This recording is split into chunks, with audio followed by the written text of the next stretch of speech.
Have you ever stood at the edge of a dock and just stared at a massive ship? The sheer size of it, the weight, the silence of something that enormous, just floating there. But if you look closely, really closely, you'll notice something strange. Right where the ship meets the water, there's a color, a deep, dark red, almost like dried blood, against cold gray metal. And most people just walk past it. They don't ask questions.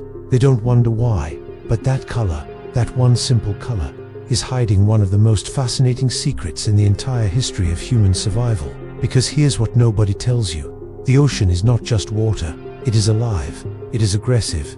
And from the very first second a ship touches the sea, the ocean starts trying to destroy it. Not slowly, not gently, immediately. Imagine you are a sailor. It's your first long voyage. The ship leaves the port. The coast disappears behind you.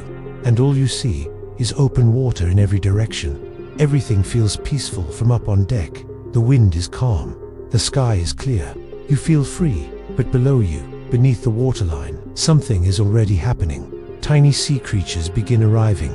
Algae, barnacles, microscopic organisms you cannot even see with the naked eye. They find the hull of the ship, and they attach themselves to it, quietly, slowly, without any warning. At first it seems like nothing. A few small creatures on metal.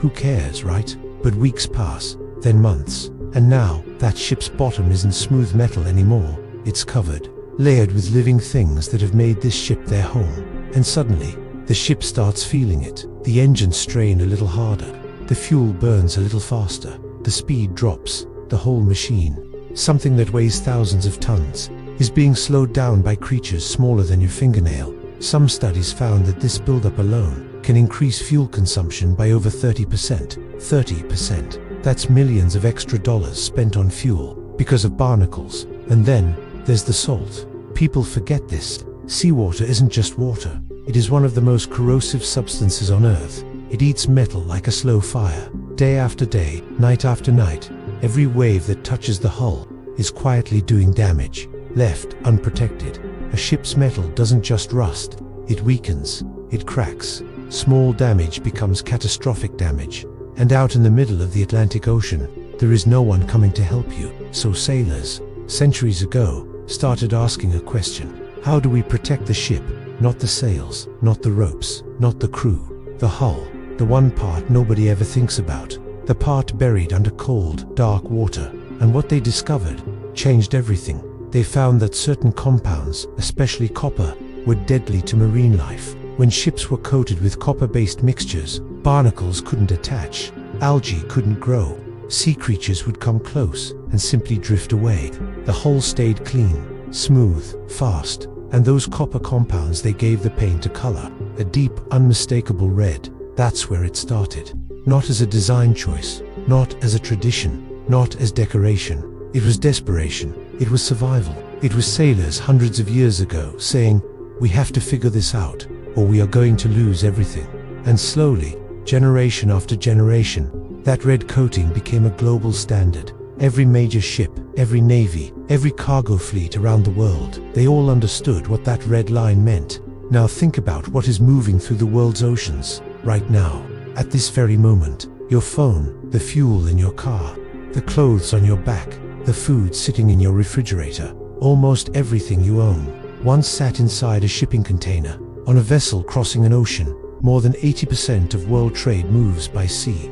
If those ships slow down, if those ships start breaking down, you feel it, not on the water, at the grocery store, at the gas pump, in the price of everything. So that red paint isn't just protecting metal, it's protecting delivery timelines, it's protecting trade routes, it's protecting the invisible system that keeps the modern world running.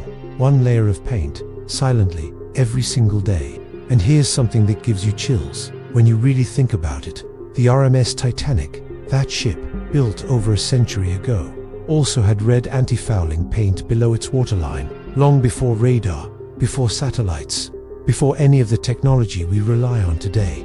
Shipbuilders already understood the invisible war happening beneath the surface. They knew, they always knew. Today, scientists are still working on this problem. Some are studying shark skin, one of nature's most hydrodynamic surfaces, to design coatings that cut through water with almost zero resistance. Others are developing eco-friendly paints, that protect ships without releasing chemicals into the ocean. The color is evolving, the science is evolving, but the mission remains exactly the same as it was hundreds of years ago. Protect the hull, keep the ship alive, keep moving. So the next time you see a photograph of a massive ship, or you're standing at a harbor watching one pass by, look below the waterline, find that red and remember what it represents. It's not decoration, it's not tradition for the sake of tradition. It is survival, it is engineering, it is centuries of human beings refusing to let the ocean win. The sea may look calm from above, but beneath the surface, every single ship is fighting a war, and that quiet layer of red is the only thing standing between a ship and the full, unstoppable power of the ocean. If this story made you see the world a little differently, subscribe to the History Flash. Every week, we find the hidden details behind the things you thought you already understood. Drop a comment below. Did you already know this, or did this surprise you? And tell us, what story do you want us to uncover next?